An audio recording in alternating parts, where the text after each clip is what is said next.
Appeal चल रहा था।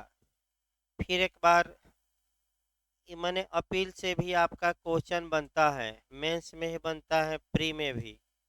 और आपको एक एक चीज़ें बताई जा रही थी अपील के बारे में।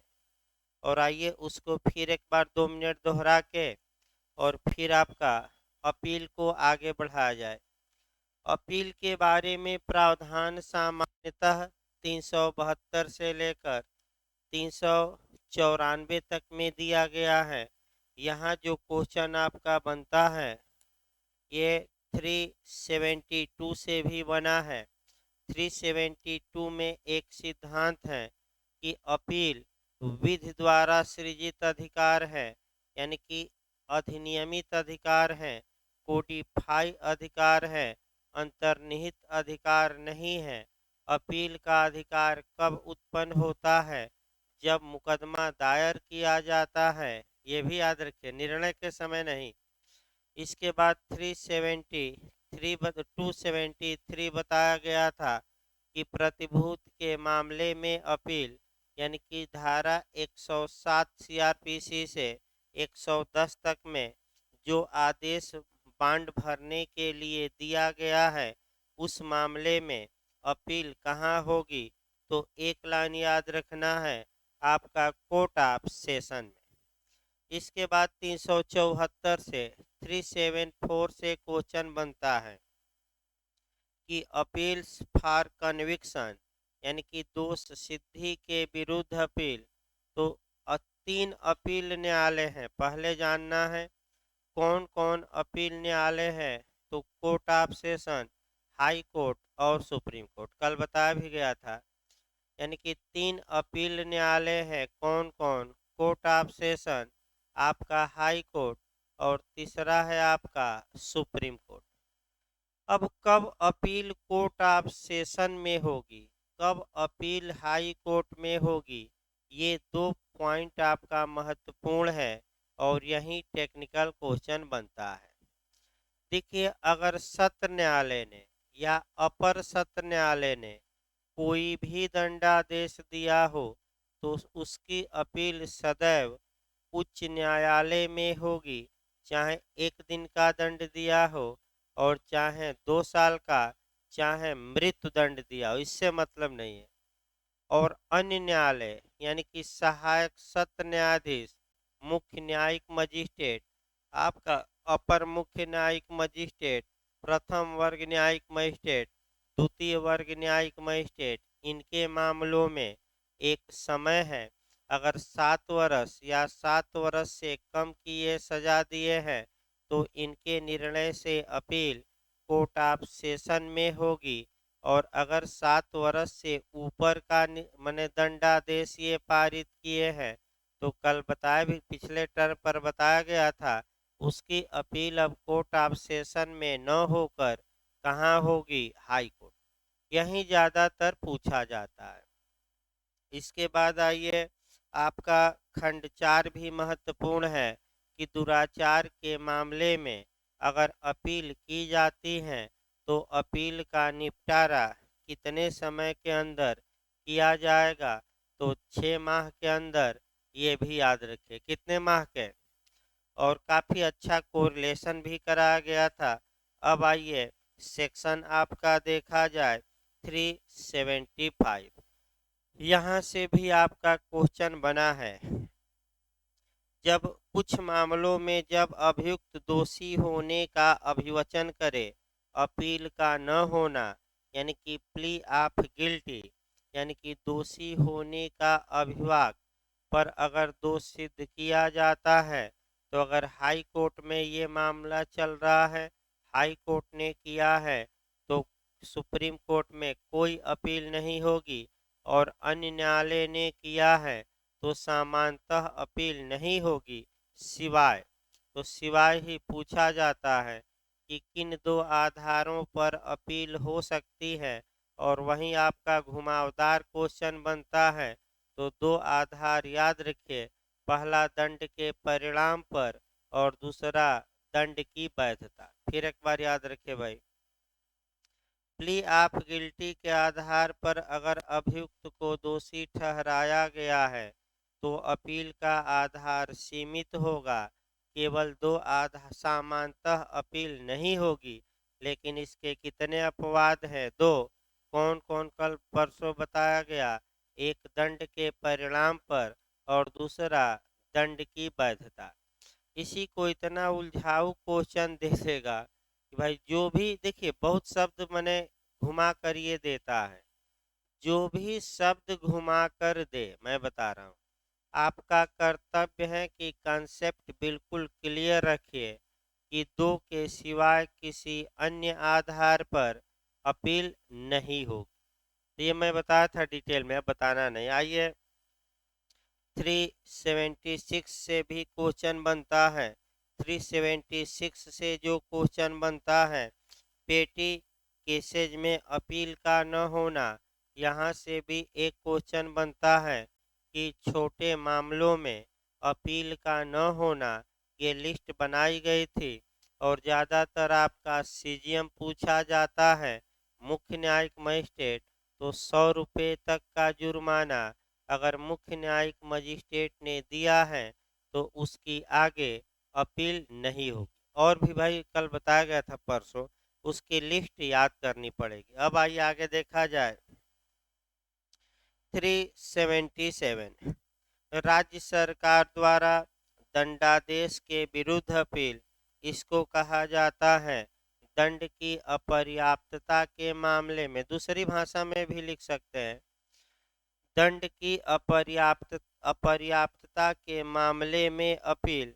अर्थात इसका मतलब ये हुआ कि अगर राज्य सरकार की राय में किसी अभियुक्त को दंड निचले न्यायालय ने कम दिया है तो राज्य सरकार उस मामले में अपील ऊपर के न्यायालय में कर सकती है।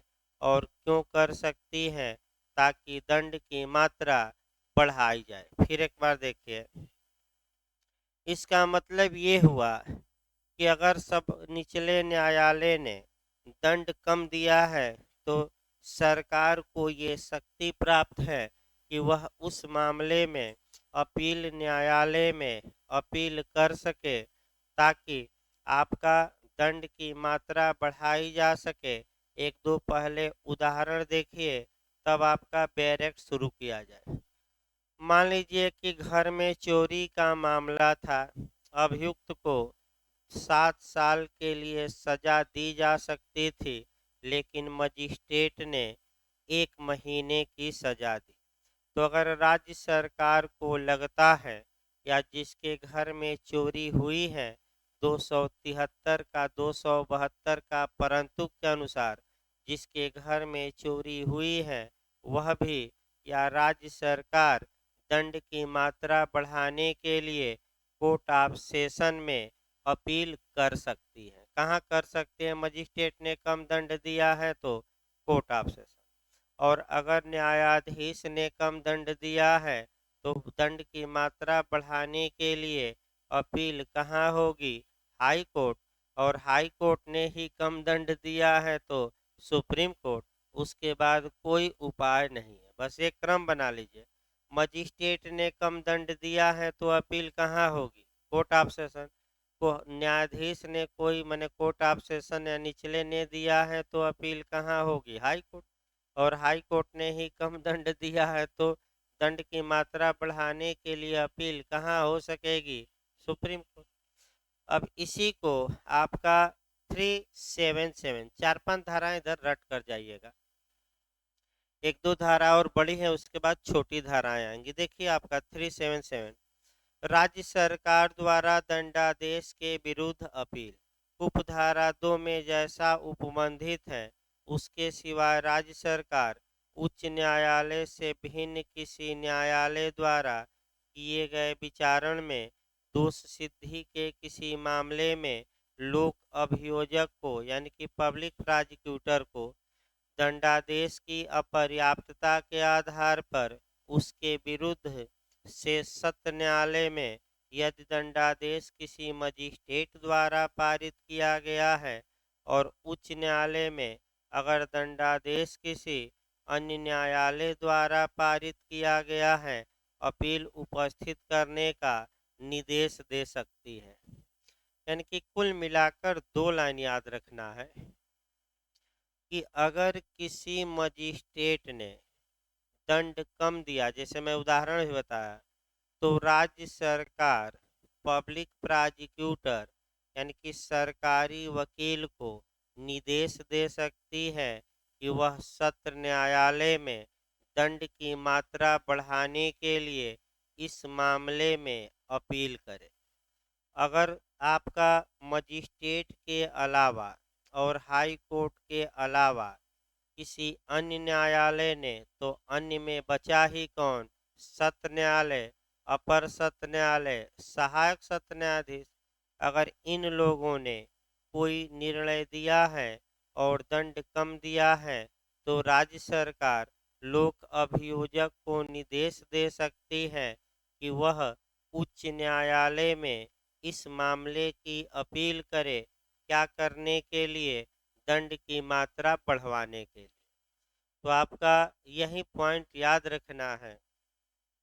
दूसरा खंड देखिए, यदि ऐसी दोष सिद्धि किसी ऐसे मामले में की गई है आपका कि जिसमें अपराध का अन्वेषण दिल्ली पुलिस, यानी कि कुल मिलाकर अगर किसी अपराध का अन्वेषण किसी केंद्रीय एजेंसी ने किया है, जैसे सीबीआई हुई, दिल्ली पुलिस हुई, एनआईए हुआ, तो वहाँ राज्य सरकार की जगह अब कौन स्थान ले लेगी? केंद्रीय सरकार। और दंड अगर अभियुक्त को कम दिया गया है, तो केंद्रीय सरकार लोक अभियोजक को निर्देश देगी कि वह अपील करे।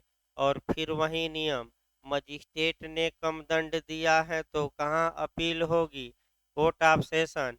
और अन्य न्यायालय ने दिया है तो कहाँ होगी? High court. लेकिन ये कब नियम लागू होगा? जब इन्वेस्टिगेशन किसने किया हो? राज्य की एजेंसी ने कि केंद्र की? जैसे सीबीआई हो गया, एनआईए हो गया, दिल्ली पुलिस हो गई इत्यादि। तीसरा खंड देखिए, जब दंडादेश के विरुद्ध अपर्याप्तता के आधार पर अपील की गई है, तब यथास्थिति सत्र न्यायालय या उच्च न्यायालय उस दंडादेश में वृद्धि तब तक नहीं करेगा जब तक कि अभियुक्त को ऐसी वृद्धि के का विरुद्ध कारण दर्शित करने का युक्त अवसर नहीं दे दिया गया है। और कारण दर्शित करते समय अभियुक्त अपनी दोष मुक्ति के लिए या दंड में और कमी की मांग कर सकता है। यानी कि आरडी अल्ट्रम परटम। यहाँ भी आपका कंसेप्चुअल क्वेश्चन बनता है कि अगर राज्य सरकार ने लोक अभियोजक द्वारा दंड बढ़ाने की अपील की है, तो क्या अभियुक्त को सुनना अनिवार्य है कि वैकल्पिक है? बताइए तो। अनिवार्य है। क्या दंड की मात्रा बिना अभियुक्त को सुने बढ़ाई जा सकती है? नहीं। यानी कि आरडी अल्ट्रम परटम, यानी कि दूसरे पक्षकार को भी क्या किया जाएगा? सुना जाएगा। और जब अपील राज्य सरकार ने या केंद्रीय सरकार ने की है कि दंड की मात्रा क्या किया जाए, इनकी बढ़ाई जाए, तो अभियुक्त को भी अधिकार है कि वह कह सकता है कि दंड की मात्रा और हमारी क्या की जाए? कम, या हमें बाइज्जत बरी किया जाए, यानी कि हमें दोष मुक्त किया जाए। ये पूछ सकता है भाई। अब आइए, इसके बाद खंड 4 आ जाइए। अगर दुराचार का मामला है, तो ऐसी दशा में आपका कह सकते हैं कि अपील की गई है, तो उस अपील का निपटारा फिर आ गया। अगर कम दंड दिया गया है, तो कितने माह में किया जाएगा? 6 माह। अब एक उदाहरण देखिए। दुराचार के कई मामलों में 2 दंड दिए गए हैं, अधिकतम आजीवन कारावास और कम से कम 7 साल। कई धाराएं हैं, और भी दंड है भाई, हम सभी नहीं बता रहे हैं, याद रखिए, एक उदाहरण दे रहे हैं। अगर किसी अभियुक्त को न्यायालय ने दुराचार के मामले में सजा दी और केवल 10 वर्ष की सजा दी, तो केंद्र सरकार या राज्य सरकार लोक अभियोजक को कह सकती है कि आप हाई कोर्ट में अपील करिए ताकि अभियुक्त को अधिकतम आजीवन कारावास की सजा दिलवाई जा सके।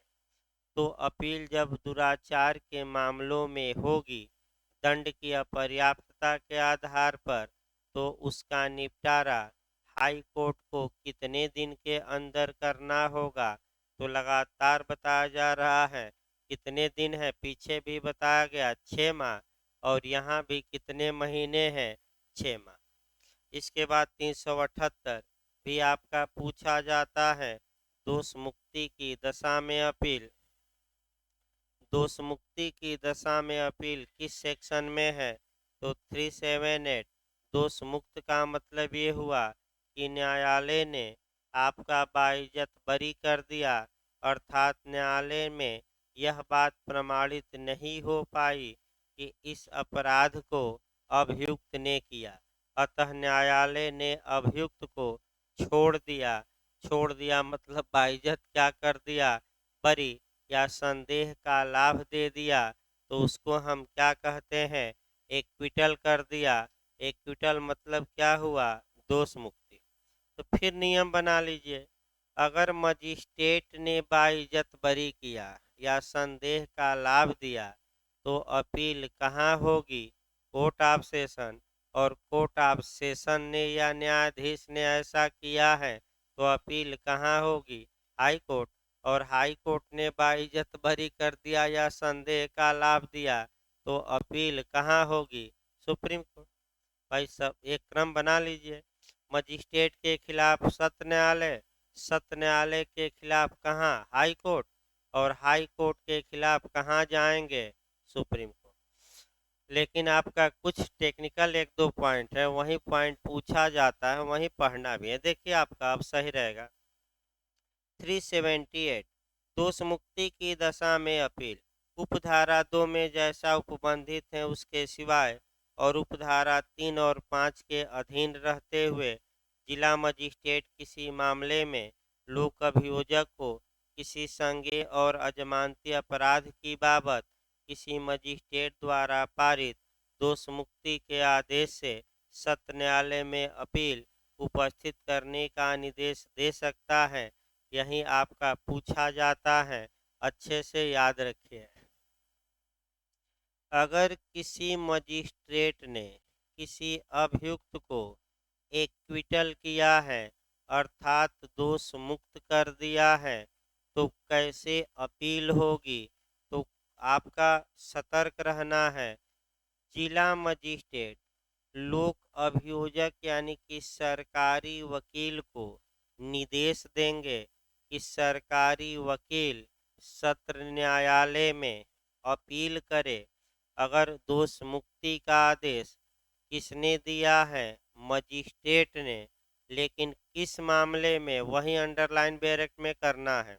संज्ञेय अपराध में, वह अपराध संज्ञेय हो, फिर दे देगा वह अपराध अजमानती हो, वह अपराध संज्ञेय और अजमानती दोनों हो, वह अपराध संज्ञेय और जमानती हो।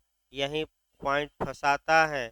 तो वह अपराध कैसा होना चाहिए, बैरक पर अंडरलाइन कर लीजिए, कैसा होना चाहिए, कांगनिजेबल और नॉन बेलेबल, यानी कि संज्ञेय हो और अजमानती हो। संज्ञेय का मतलब कि पुलिस अभियुक्त को वारंट के बिना गिरफ्तार कर सकती है, और अजमानती का मतलब कि जमानत देना न्यायालय का विवेकाधिकार होता है, चाहे तो न्यायालय जमानत दे या देने से इनकार कर दे। जमानत एक दो दिन में आ ही जाएगी, तब ये पढ़ा जाएगा। फिर एक बार इसको सतर्क होकर समझिए, यहीं से गलती होगी। अगर किसी मजिस्ट्रेट ने किसी अभियुक्त को दोष मुक्त किया है, बाइज्जत बरी किया है या संदेह का लाभ दिया है, तो कैसे इसकी अपील कहाँ होगी, कोर्ट ऑफ सेशन में।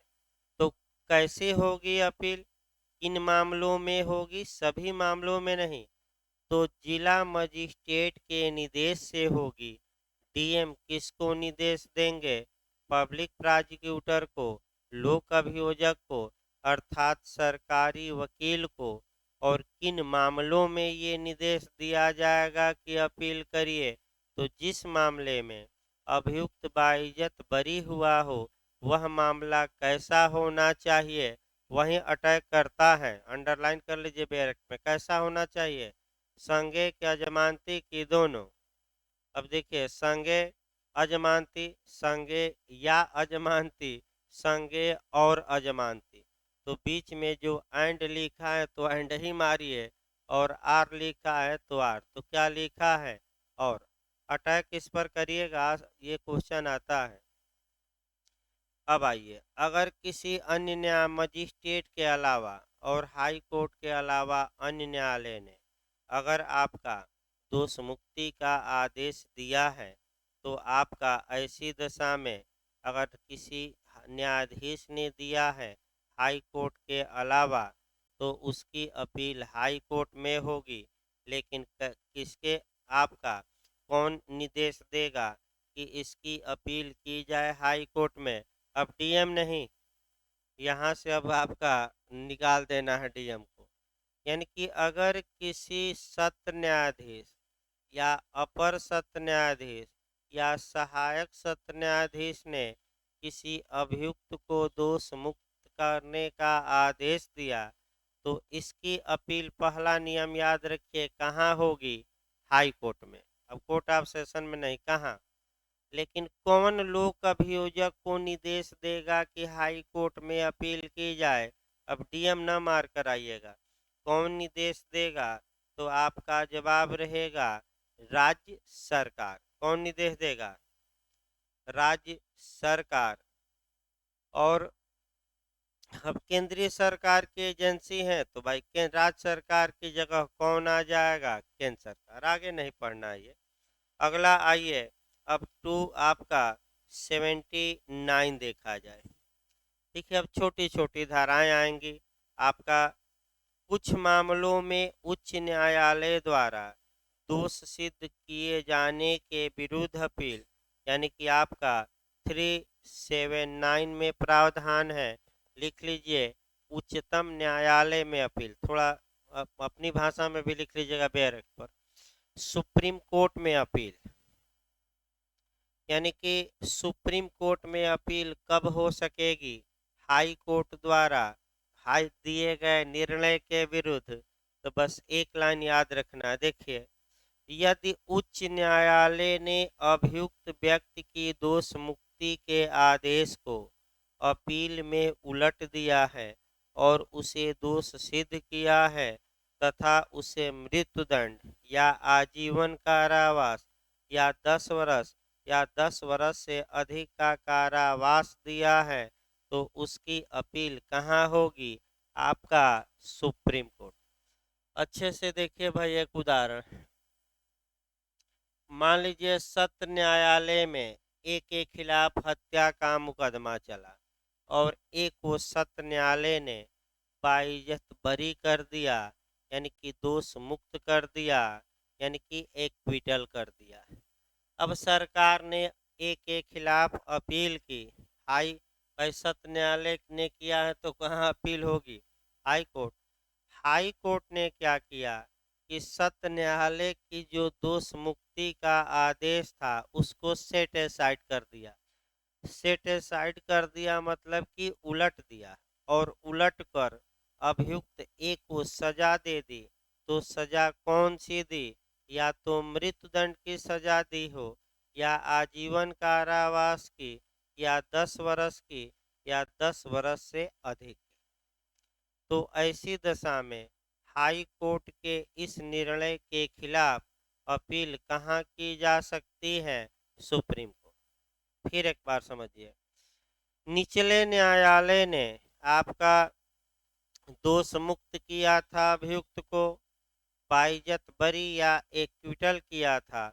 हाई कोर्ट में अपील हुई, हाई कोर्ट ने उस एक्विटल को सेट एसाइड, अपास्त किया, उलट दिया और दंड दे दिया। कौन सा दंड दिया है? तो अपील सुप्रीम कोर्ट में होगी। वही पॉइंट याद रखना, कौन कौन सा दंड दिया है, या तो मृत्युदंड, या क्या दिया हो, लाइफ इम्प्रिजमेंट, या 10 वर्ष या 10 वर्ष से अधिक। तो कब अपील नहीं होगी? जब 10 वर्ष से क्या दिया हो, कम। 10 वर्ष में होगी, स्पष्ट लिखा है। कब अपील नहीं होगी सुप्रीम कोर्ट में, ऐसा भी क्वेश्चन आ सकता है। तो जब उलट दिया निर्णय निचले न्यायालय का, कितनी सजा दिया हो, 10 साल से कम। 10 साल दिया है तो होगी, स्पष्ट लिखा है कि 10 साल या 10 साल से अधिक का कारावास, तब अपील होगी। तो 379 भी समाप्त हो गई। आपका 380 कुछ मामलों में अपील का विशेष अधिकार, तो ये छोड़ सकते हैं। आपका देखिए, एक लाइन जानना है, जो सेक्शन पूछे जाते हैं उस पर ज़्यादा गौर करना है। 380 कुछ मामलों में अपील करने का स्पेशल राइट दिया गया है। तो इस अध्याय में किसी बात के होते हुए भी जब एक से अधिक व्यक्ति एक ही विचारण में दोष सिद्ध किए जाते हैं और ऐसे व्यक्तियों में से किसी के बारे में अपीलनीय निर्णय या आदेश पारित किया जाता है, तब ऐसे विचारण में दोष सिद्ध किए गए सब व्यक्तियों या उनमें से किसी को भी अपील का हक होगा। तो इसको आइए, एक ही विचारण चलता है, यानी कि ज्वाइंट ट्रायल चला था और ज्वाइंट ट्रायल में एक से अधिक व्यक्ति दंड पाए थे। दंड की मात्रा भिन्न भिन्न थी। कुछ का दंड ऐसा था जिसमें अपील हो सकती थी और कुछ का दंड ऐसा था जिसमें अपील नहीं हो सकती थी। तो हम तो डूबेंगे सनम, लेकिन तुमको भी क्या करेंगे, ले डूबेंगे। तो बताइए, सबको अपील का हक होगा कि कुछ को होगा कुछ को नहीं होगा? भाई वो गलत बता रहे हैं, देखिए। आप पढ़िए एक बार। सबको अपील का हक होगा भाई। हम तो डूबेंगे, तुमको भी ले डूबेंगे, यानी कि हम तो अपीलीय वाले हैं ही, तुम्हें भी अपील का अधिकार प्रदान कर जाएंगे।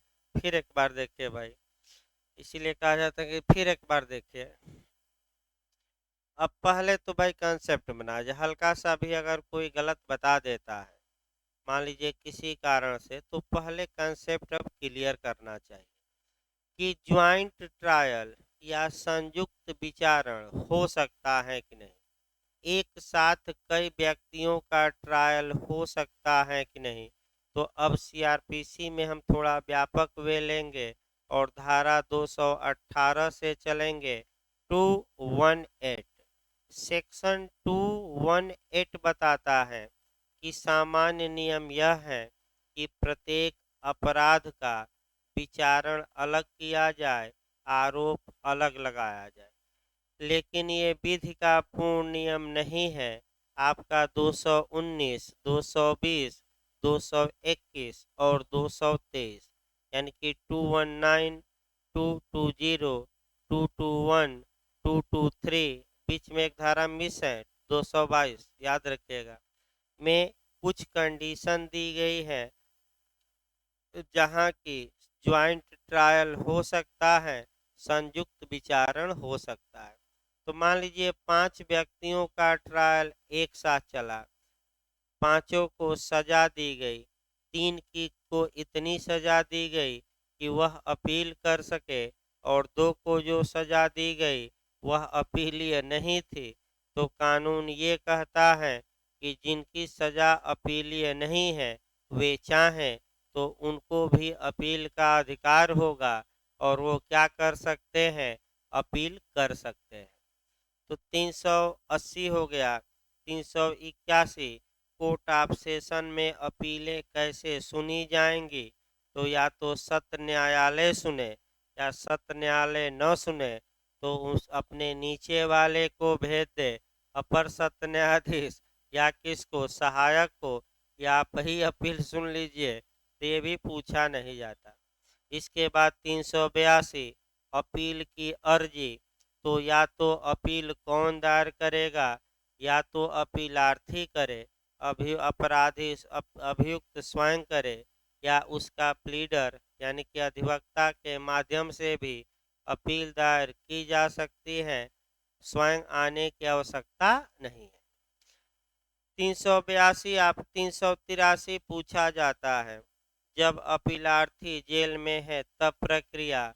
यहाँ आपका अंडरलाइन करिए तो 383 एमपी ने बना रखा है कि जब अपीलार्थी जेल में है तो कैसे, किसके माध्यम से अपील की जा सकेगी? तो जेलर के माध्यम से। बस एक लाइन, किसके माध्यम से?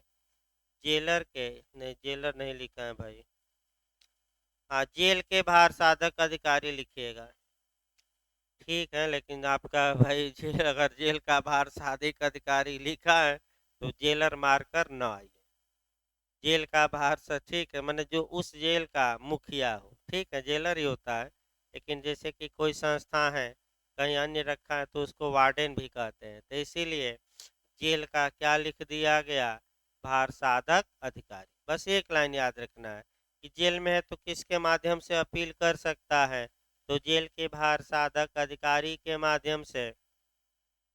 इसके बाद जो पूछा जाता है 386, 386, अपील न्यायालय की शक्तियां, यानी कि powers of the appealed court. Appeal न्यायालय की क्या शक्तियां हैं? तो अपील न्यायालय की शक्तियां, ये कभी भी डिटेल में नहीं पूछा गया है, लेकिन आपका कह सकते हैं कि इसको बस ये जानना है कि अपील न्यायालय कुछ भी कर सकता है। अब क्या क्या कर सकता है, दो चार उदाहरण देख लीजिए सुनने के बाद। अगर निचले न्यायालय ने दंड कम दिया है तो दंड की मात्रा बताइए, बढ़ा सकता है कि नहीं? बढ़ा सकता है। और कम कर सकता है कि नहीं? कर सकता है। और अभियुक्त को दोष मुक्त कर सकता है कि नहीं? कर सकता है। अब आइए, अगर दोष सिद्धि के विरुद्ध अपील की गई है तो अपील न्यायालय क्या कर सकता है? दोष सिद्धि को बरकरार रख सकता है, दंड की मात्रा कम कर सकता है, दोष सिद्धि को उलटकर दोष मुक्त कर सकता है अभियुक्त को, या दोष सिद्धि को खारिज कर दे और रीट्रायल का आदेश दे, यानी कि पुनः नए सिरे से इस मामले का क्या किया जाए? विचार, ये भी कर सकता है। और अगर आपका दोष मुक्ति के खिलाफ अपील है तो दोष सिद्ध कर सकता है, दोष मुक्ति बरकरार रख सकता है, रीट्रायल का आदेश दे सकता है, या दोष सिद्ध कर सकता है, दंड भी दे सकता है इत्यादि। तो इसको जानना नहीं ज़्यादा, यहाँ कम पूछा जाता है। इसके बाद आपका 389 से पूछा जाता है, और 389 से जो अटैक करना है प्री के लिए, इंटरव्यू के लिए, देखिए अपील लंबित रहने तक दंडादेश का निलंबन और अपीलार्थी का जमानत पर छोड़ा जाना, यानी कि आपका जब अपील न्यायालय में अपील लंबित है तो अपील न्यायालय दंडादेश को सस्पेंड कर सकता है, यानी कि दंडादेश को रोक सकता है कि अभी सजा नहीं भुगतेगा अपराधी जब तक कि हम अपील पर फैसला न कर दें। और अपर अभियुक्त को जमानत दे सकता है, यानी कि बेल दे सकता है, जमानत दे सकता है। ये कौन कर सकता है? अपील न्यायालय। अब इसमें आपका दो पॉइंट बनता है। एक तो ये बनता है कि क्या जिस न्यायालय ने दंड पारित किया है वह न्यायालय भी जमानत दे सकता है? तो उसमें एक 3 साल का नियम आएगा, वह हम देखेंगे और अन्य मामले देखेंगे।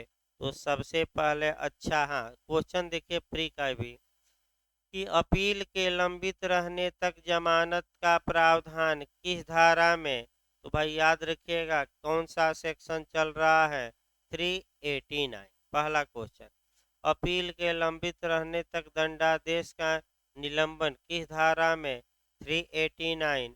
ये तो सामान्य क्वेश्चन बन जाता है हेडिंग से, लेकिन यहाँ आपका दो तीन टेक्निकल क्वेश्चन आते हैं, उसी को देखिए। देखिए बैरेट की भाषा यहाँ बताना पड़ेगा। पहला खंड देखिए, अपील न्यायालय ऐसे कारणों से जो उसके द्वारा अभिलिखित किए जाएंगे आदेश दे सकता है कि उस दंडादेश या आदेश का निष्पादन जिसके विरुद्ध अपील की गई है दोष सिद्ध व्यक्ति द्वारा की गई अपील के लंबित रहने तक निलंबित किया जाए, सस्पेंड किया जाए, यानी कि उसको रोक दिया जाए, निष्पादन को क्या किया जाए, रोक दिया जाए। और यदि वह व्यक्ति परिरोध में है, परिरोध माने डिटेन में है, जेल में है, तो यह भी आदेश दे सकता है कि उसे जमानत पर या बांड पर छोड़ दिया जाए, यानी कि उसे जेल से क्या किया जाए, छोड़ दिया जाए। कब तक? जब तक कि अपील पर फैसला न आ जाए। परंतु, अब परंतु महत्वपूर्ण है, परंतु अपील न्यायालय ऐसे दोष सिद्ध व्यक्ति को जो मृत्यु या आजीवन कारावास या 10 वर्ष से अन्यून, अन्यून यानी कि 10 वर्ष से कम न हो, यानी कि 10 साल या 10 साल से ऊपर अन्यून अवधि के कारावास से दंडनीय किसी अपराध के लिए दोष सिद्ध किया है, जमानत पर या उसके बंध पत्र पर छोड़े जाने के पूर्व लोक अभियोजक को ऐसे छोड़ने के विरुद्ध लिखित में कारण दर्शित करने का अवसर देगा।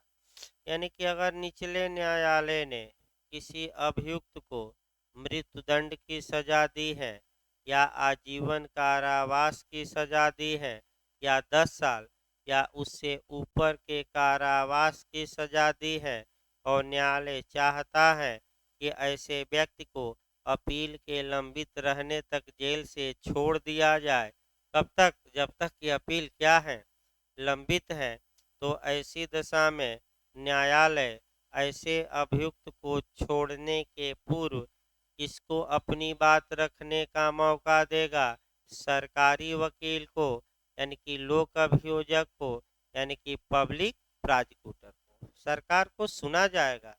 अगर सरकार विरोध करती है, न्यायालय को उचित लगता है, तो न्यायालय कह सकते हैं कि माने अपील की लंबितावस्था में अपराधी को छोड़ने से क्या कर सकता है? इनकार।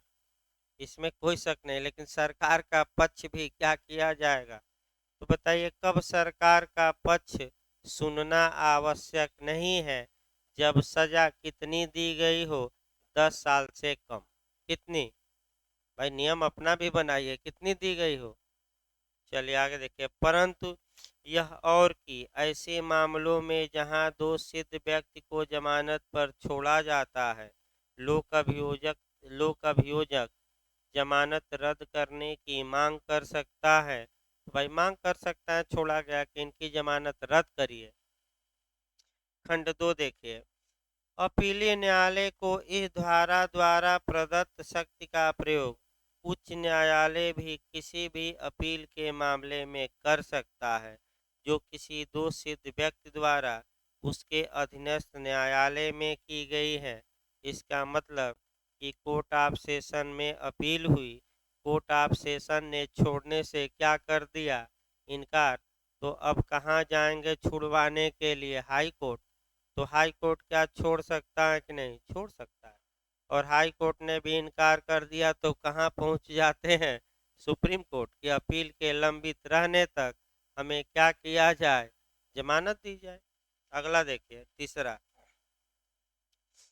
जहां दोष सिद्ध व्यक्ति ऐसे न्यायालय का जिसके द्वारा वह दोष सिद्ध किया गया है यह समाधान कर देता है कि वह अपील प्रस्तुत करना चाहता है, वहां वह न्यायालय उस दशा में जब ऐसा व्यक्ति जमानत पर होते हुए 3 वर्ष से अनधिक माने अधिक नहीं की अवधि के लिए कारावास से दंडाधिष्ट किया गया है, उस दशा में जब वह अपराध जिसके लिए ऐसा व्यक्ति दोष सिद्ध किया गया है जमानती है और वह जमानत पर है, तो आपका जेल नहीं भेजेगा और आपका वह न्यायालय ही दंड को निलंबित कर सकता है, समय दे सकता है कि आप अपील करिए।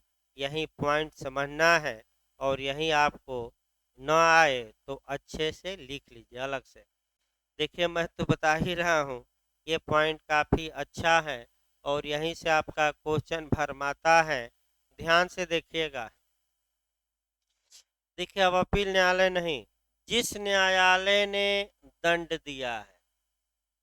अब ये समस्या आई कि क्या जिस न्यायालय ने किसी अभियुक्त को दोष सिद्ध किया है, क्या वह न्यायालय भी अपील के लिए मने जमानत दे सकता है कि नहीं?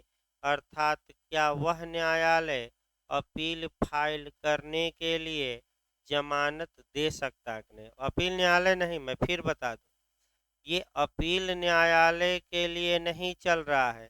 जिस न्यायालय ने अभियुक्त को क्या दिया था? सजा। यही पॉइंट पकड़ना है। अभी हम उदाहरण बताएंगे। तो कब जिस न्यायालय ने अभियुक्त को सजा दिया था, वह न्यायालय अभियुक्त को अपील फाइल करने के लिए जमानत दे सकता है, लेकिन सभी मामलों में नहीं। सतर्क रहना है। किन मामलों में? तो पहला आपका मामला है कि कितना दंड कारावास को दिया हो, 3 वर्ष या 3 वर्ष से क्या कम, और अभियुक्त पहले से ही किस पर हो? जमानत पर। यानी कि जेल में नहीं था, पहले से किस पर था? जमानत पर।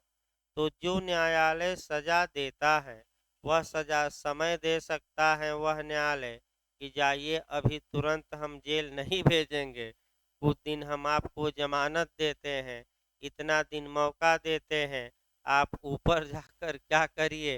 अपील कर सकते हैं। और दूसरा, जब अपराध क्या हो? जमानती हो, और पहले से ही अभियुक्त किस पर है? जमानत पर, और न्यायालय ने उस मामले में क्या दी हो? सजा दी हो। तो ऐसी दशा में आपका मने वह न्यायालय ही जिसने सजा दी है, जमानत दे सकता है कि कुछ समय के लिए, किसके लिए, किस कारण से दिया जाएगा कि आप आगे क्या कर सकें? अपील। दूसरी भाषा में इसको एक उदाहरण द्वारा देखिए, क्योंकि भाई आपका एक उदाहरण बनाया जाए सबसे अच्छा रहेगा। मान लीजिए ये मामला सलमान खान के मामले में आया, हिट एंड रन मामले में भी उठा था, कई जगह उठा। लेकिन एक उदाहरण, क्योंकि उस मामले में आपका कह सकते हैं कि ये नियम लागू ही नहीं हुआ, क्योंकि सलमान खान को हिट एंड रन मामले में 3 वर्ष से अधिक की सजा दे दी गई, जबकि उनका अधिवक्ता इस चालबाजी में था कि भाई जुर्माना न्यायालय अधिक लगाए, कारावास की सजा कम दे। तो अगर 3 साल या उससे कम का दंड देता, तो तुरंत जमानत के लिए क्या किया जाता? उसी न्यायालय में एप्लीकेशन, और कह दिया जाता कि हम हाई कोर्ट में अपील करेंगे, हमें तुरंत जमानत दे दी जाए। लेकिन जेल जाने से बच गए थे। देखिए कैसे बचे थे। पहले वही नियम बताया जाए, तब आपका दूसरा नियम। सलमान खान को आपका हिट एंड रन मामले में 5 वर्ष तक का कारावास का दंड दिया गया। अगर इनको 3 वर्ष या इससे कम का न्यायालय देता, तो वही न्यायालय जमानत दे देता। तो 5 साल दे दिया गया, और न्यायाधीश ने दिया है दंड। तो ऐसी दशा में ये तुरंत शाम तक अपील किए, यानी कि 2 बजे दंड दिया गया।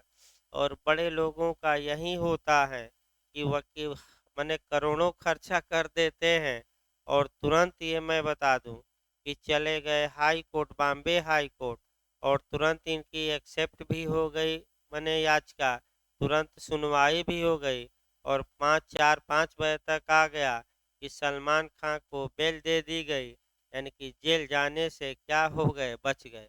अभी कोर्ट परिसर में ही रखा गया था कि हाई कोर्ट अगर बेल नहीं देता, तो जाएंगे जेल, क्योंकि बेल नहीं तो कहाँ जाना है? जेल। और हाई कोर्ट ने तुरंत दे दिया। मैंने उसी दिन सजा सुनाई गई, उसी दिन दंड पर बहस हो गई, उसी दिन दंड पारित कर दिया गया, उसी दिन हाई कोर्ट में क्या हो गई? अपील भी। और उसी दिन हाई कोर्ट ने अपील में क्या दे दिया? जमानत।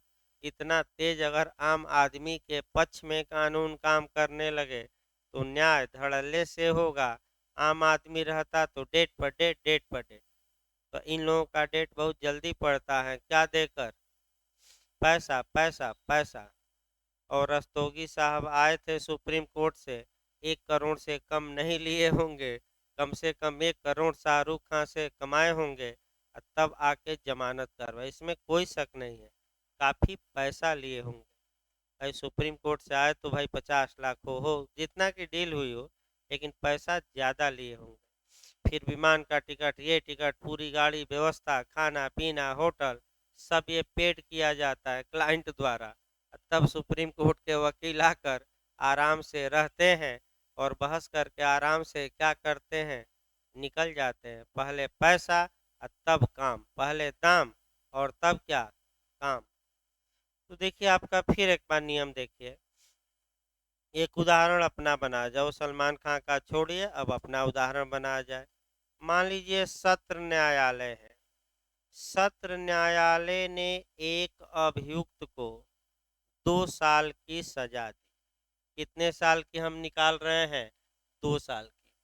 और वह जो जिस मामले में सत्र न्यायालय ने 2 साल की सजा दी है, उस मामले में अभियुक्त जेल में नहीं था, बल्कि पहले से ही क्या था, जमानत पर। और दंड कितना दिया गया, 2 साल। तो चूंकि 3 वर्ष या 3 वर्ष से अगर कम सजा किसी न्यायालय ने दिया है, तो वह अभियुक्त को जमानत दे सकता है तत्काल, इसलिए कि अभियुक्त इसकी अपील आगे कर सके समय के लिए। तो क्या कोर्ट ऑफ सेशन ऐसे अभियुक्त को जमानत दे सकता है कि नहीं दे सकता है?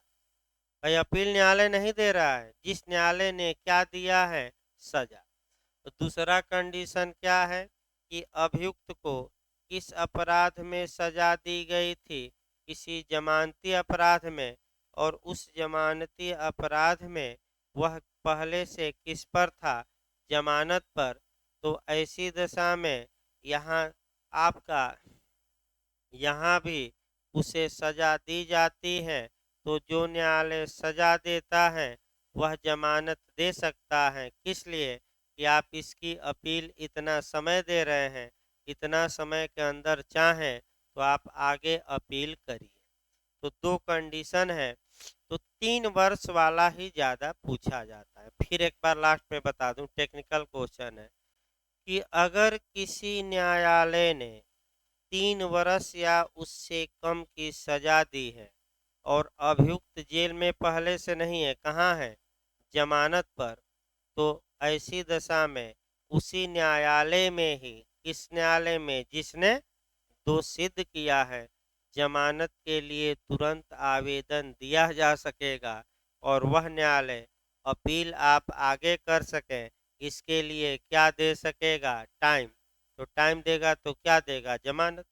10 दिन, 15 दिन, 20 दिन, जो भी उचित लगे। इस प्रकार आपका मने 389 भी काफ़ी महत्वपूर्ण थी, समाप्त हो गई।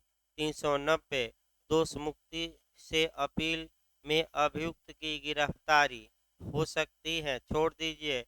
391 अपील न्यायालय अतिरिक्त साक्ष्य ले सकेगा, ये भी छोड़ दीजिए। अब 392 पूछी जाती है आपका, 392 जो पूछी जाती हैं वह पूछी जाती हैं रेफरी का सिद्धांत। तो उसको एक जगह एकत्र कर लीजिए तो बैरक पर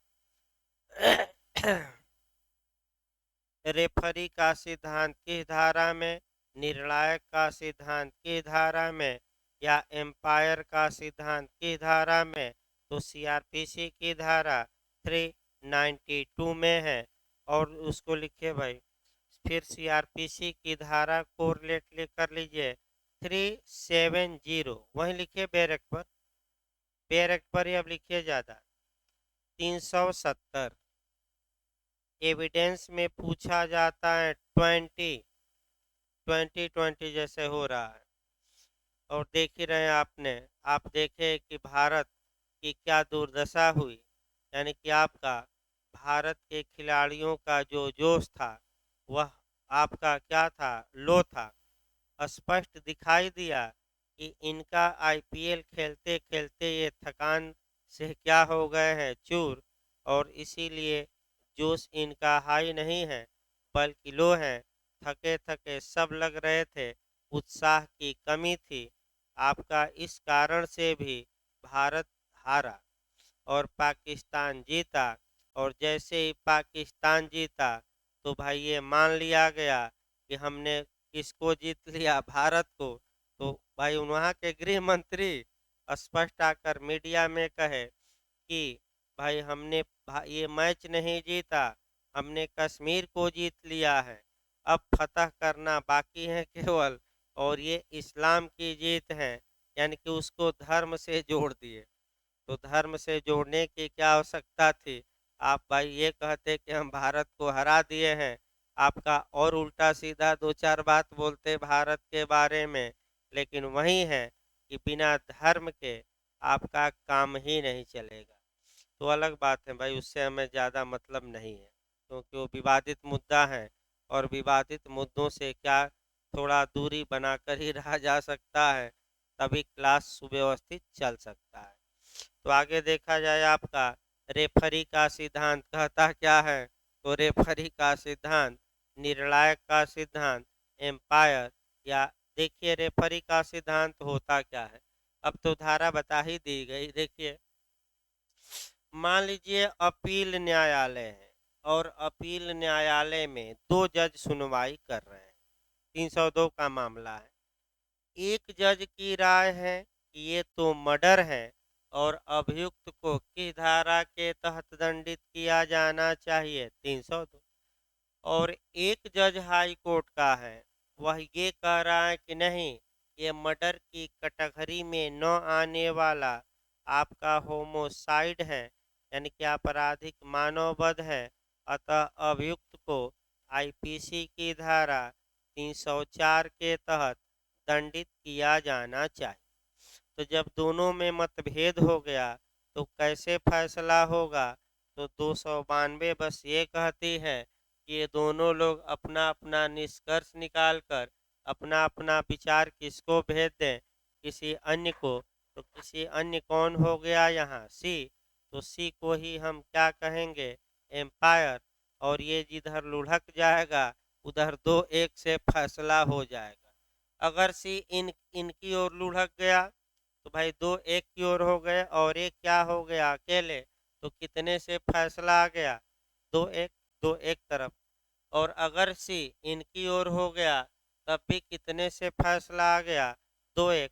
तो ऐसी दशा में मत समान हो तो एम्पायर का सिद्धांत लागू होगा और तत्पश्चात बहुमत का सिद्धांत देखा जाएगा। तो एम्पायर इसमें कौन हो गया निर्णायक? सी। अब इसी को एक केस बता दिया जाए। आपका सबसे बहुत महत्वपूर्ण केस है, आप लोग जानते भी हैं। आर बनाम गोविंदा।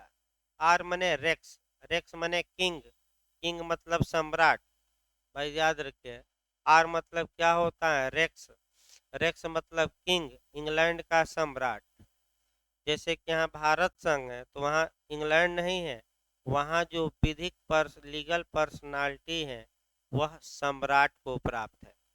तो आर बनाम गोविंदा के केस में बता दिया जाए, 1 मिनट केवल, कई बार बताया गया है। गोविंदा ने क्या किया कि अपनी पत्नी को जमीन पर धराशायी कर दिया और 3-4 घुस्सा या मुक्का अपनी पत्नी के सिर पर मारा। उसकी पत्नी का रक्तस्राव हुआ सिर पे, माने चोट से पत्नी मर गई। निचले न्यायालय ने यानी कि कोर्ट ऑफ सेशन ने गोविंदा को 302 के तहत दंडित किया, यानी कि हत्या के लिए। बॉम्बे हाई कोर्ट में अपील हुई तो बॉम्बे हाई कोर्ट में दो जजों से जो जज अपील सुन रहे थे, एक कैंपबेल थे और एक हरिदास थे। पहला कौन था? कैंपबेल। और दूसरा कौन थे? हरिदास। कैंपबेल कह रहा था कि ये मामला 304 में, हरिदास कह रहे थे कि 302 में। तो जब दोनों की राय भिन्न भिन्न है तो एक एम्पायर बनाया गया, यानी कि दोनों लोग अपना निष्कर्ष निकाल कर किसको देंगे? अन्य को। अन्य कौन रहा? तो जस्टिस कौन थे? मेलविल। तो मेलविल ने आपका निर्णय दिया और निर्णय ये दिया कि ये मामला 304 में जाता है, यानी कि हत्या की कोर्ट में न आने वाले आपराधिक मानववध का मामला है और किस आधार पर इन्होंने कहा, तो संभाव्य और अधिसंभाव्य। इन्होंने ये कहा कि अगर किसी स्त्री के सिर पर जोरदार मुक्के का प्रहार किया जाए तो इस बात की संभावना है कि उसका रक्तस्राव होगा सिर से और नसें फट जाएंगी और वह मर जाएगी। लेकिन इस बात की पूरी संभावना नहीं है, यानी कि श्योरिटी थोड़ा कम है। तो श्योरिटी अगर पूरी रहे तो मर्डर, और श्योरिटी थोड़ा बहुत भी क्या रहे, कम रहे, तो आपका भिन्न अपराध। तो 304 के तहत सजा दी गई। और जब मेंस में आप लिखते हैं तो आपका यही केस उठाते हैं और पंचौरा वही करना है। भाई पंचौरा पूरा अपना लिस्ट बनाकर 299 और 300 का क्या करते हैं, अलग अलग लिखते हैं। तो इस प्रकार 392 भी समाप्त हो गई। अब 393 भी नहीं पढ़ना है। 394 पूछा जाता है, 394 ज़्यादा पूछा जाता है। अपीलों का उपशमन, यानी कि आपका तो कौन सी अपील जिंदा रहती है वहीं आपका याद करना है। तो सामान्यतः जो जुर्माने की अपील होती है वह अभियुक्त के मरने पर नहीं मरती, क्योंकि जुर्माना अभियुक्त के मृत्यु पर, अब आईपीसी में बताया गया था सुबह वाले पीरियड में कि जो अगर अपराधी मर जाता है तो क्या जुर्माना वसूला जाएगा कि नहीं वसूला जाएगा। किससे वसूला जाएगा, उसकी प्रॉपर्टी से। और उसके उत्तराधिकारी किस सीमा तक उत्तरदायी होंगे, जिस सीमा तक वह प्रॉपर्टी मृतक की पाए है, उस सीमा तक।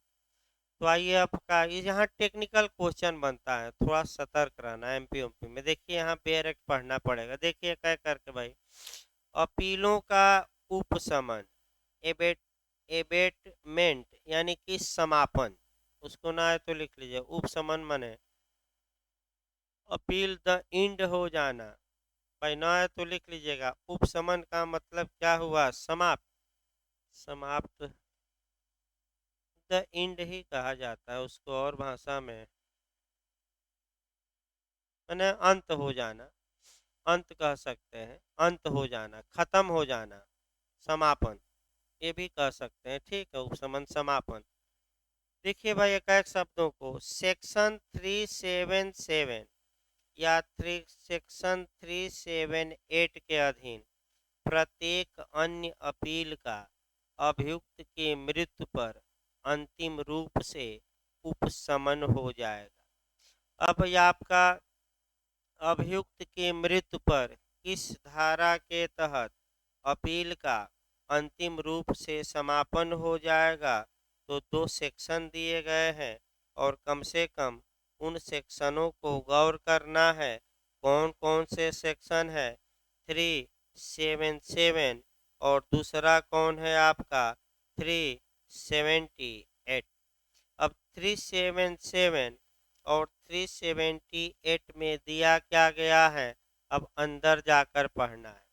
इसका मतलब ये हुआ कि अगर किसी अभियुक्त को कम दंड दिया गया था, राज्य सरकार ने या पीड़ित ने दंड बढ़ाने की अपील की थी, इसी बीच अभियुक्त ऊपर पहुंच गया, तो अपील बनी रहेगी कि समाप्त हो जाएगी। नहीं, बनी नहीं रहेगी भाई, समापन उपशमन हो जाएगा, समाप्त। फिर एक बार समझिए, समाप्त हो जाएगा भाई। फिर एक बार समझिए, अगर अभियुक्त को कम दंड दिया गया, अपर्याप्त दिया गया, और पीड़ित या पीड़ित भी कर सकता है अपील, 272 भी याद रखना है। 273 का 272 का प्रोविजो अब जोड़ा जा चुका है। अगर पीड़ित या सरकार ने दंड की मात्रा बढ़ाने के लिए अपील की है और अभियुक्त इस बीच मर जाता है, तो इस अपील का अंतिम रूप से उपशमन हो जाएगा, यानी कि अब ये अपील क्या होगी, समाप्त। दूसरा सेक्शन देखिए कौन लिखा है, सेक्शन वाइज हम चल रहे हैं। दूसरा सेक्शन है 378, यानी कि दोष मुक्ति के विरुद्ध अपील। तो अब आइए फिर एक बार दोष मुक्ति देखिए भाई। अगर दोष मुक्ति के विरुद्ध अपील की गई है तो ऐसी दशा में अगर अभियुक्त उस दौरान मर जाता है तो अपील बनी रहेगी कि अब समाप्त हो जाएगी? समाप्त। ये कम से टेक्निकल आता है क्वेश्चन, यहाँ से मैं फिर बता दूं, इतना घुमावदार आता है कि हल्का सा भी अगर कंसेप्ट डीगा तो एमपी एमपी तो बहुत अंदर से पूछा जाता है। तो सेक्शन 377 और सेक्शन 378 के तहत जो अपील है उसका उपशमन हो जाएगा अगर अभियुक्त अपील के दौरान क्या हो जाए, मर जाए। ये पहला नियम याद रखिए। अगला देखिए, इस अध्याय के अधीन जुर्माने के दंडादेश की अपील के सिवाय प्रत्येक अन्य अपील का अपीलार्थी के मृत्यु पर अंतिम रूप से उपशमन हो जाएगा। यानी कि इसका मतलब ये हुआ, इस अध्याय के उपबंधों के अधीन अगर कहीं विपरीत बात कही गई तो वो लागू होगी। अन्यथा अगर अपील लंबित है, उस दौरान अपराधी की मृत्यु हो जाती है तो अपील समाप्त हो जाएगी, लेकिन किसकी अपील बनी रहेगी? तो किसकी बनी रहेगी? हाँ, वही पॉइंट पकड़ना है। किसके सिवाय? जुर्माना। तो कौन सी अपील बनी रहेगी? दंड की कि जुर्माना वाली? कारावास वाली नहीं। फिर एक बार समझिए, अन्य मामलों में यदि अभियुक्त अपील के दौरान मर जाता है तो जुर्माना की अपील बची रहेगी और जो कारावास या मृत्युदंड या आजीवन कारावास की सजा थी वह अपील क्या हो जाएगी? समाप्त। क्यों जुर्माने की अपील बची रहेगी? क्योंकि जुर्माना आईपीसी के सेक्शन 70 के तहत 70 के तहत अपराधी या अभियुक्त के मृत्यु पर असर नहीं डालता। अगर अभियुक्त मर भी जाता है तो जुर्माना के लिए कौन उत्तरदायी होगी? उसकी प्रॉपर्टी होगी, और मर गया तो विधिक प्रतिनिधि उस सीमा तक उत्तरदायी होंगे जिस सीमा तक वह मृतक की संपत्ति पाए है। लेकिन, अब लेकिन भी लगाना है। अब अगला शब्द देखिए, परंतु जहां अपील दोष सिद्धि और मृत्यु के या कारावास के दंडादेश के विरुद्ध है और प्रत्येक अपील के लंबित रहने के दौरान अपीलार्थी की मृत्यु हो जाती है, वहां उसका कोई निकट नातेदार अपीलार्थी की मृत्यु के 30 दिन के अंदर अपील जारी रखने की इजाज़त के लिए अपील न्यायालय में आवेदन कर सकेगा, और अगर इजाज़त अपील न्यायालय ने दे दी तो अपील अब समाप्त नहीं होगी बल्कि चलती रहेगी। अब यहाँ एक अपवाद है, देखिए, मान लीजिए कि हाँ, कब ये अपवाद लागू होगा वो भी सतर्क रहना है। अभियुक्त को दोष सिद्ध किया गया था और अभियुक्त को या तो मृत्यु दंड दिया गया था या आजीवन कारावास या कारावास, जुर्माना नहीं। स्पष्ट याद रखें, कौन सी सजा निचले न्यायालय ने दी थी? या तो मृत्युदंड या कारावास। तो ऐसी दशा में सामान्य नियम ये है कि अगर अपराधी की इसी दौरान मृत्यु हो जाती है तो अपील का समापन हो जाएगा, जुर्माने के सिवाय, क्योंकि जुर्माने की अपील क्या रहेगी? बची रहेगी। लेकिन अगर अब जो अभियुक्त है उसके निकट नातेदार चाहें तो 30 दिन के अंदर, याद रखिएगा कितने दिन मृत्यु के? 30 दिन के अंदर अपील न्यायालय में आवेदन दे सकते हैं कि हजूर हमें इजाज़त दी जाए, परमिशन दी जाए, हम अपील को चालू रखना चाहते हैं, भले ही अपीलार्थी मर गया हो। तो अगर अपील न्यायालय इजाज़त दे दे तो मरने के बाद भी अपील बनी रहेगी और उसका समापन नहीं होगा।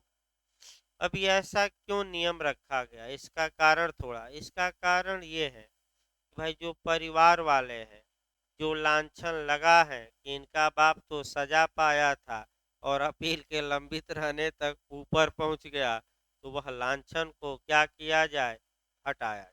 और कोई इसका महत्व नहीं है भाई। लांछन को क्या किया जाए, दूर किया जाए, लांछन हटाया जाए। इसीलिए हमें लगता है कि ये नियम बनाया गया। अब निकट नातेदार में कौन आएंगे, तो स्पष्टीकरण बताता है कि माता पिता आएंगे, पति पत्नी, पारिवारिक वंशज, भाई और बहन भी आती है।